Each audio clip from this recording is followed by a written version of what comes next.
In this video, I'm going to show you how to find all your YouTube live chat messages.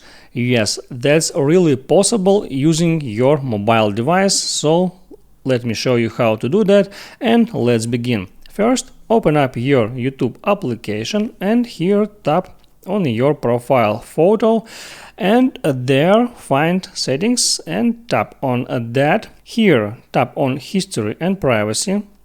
There tap on manage all activity, wait for a couple of seconds and select interactions right here. And there on that screen you will see YouTube live chat messages. Just tap on view messages, and here on that page you can get all your data about all your live chat messages in chronological order. So you see that I left a comment on that specific video from that specific account at that date, and I can scroll down to see all my live chat comments I ever made on YouTube.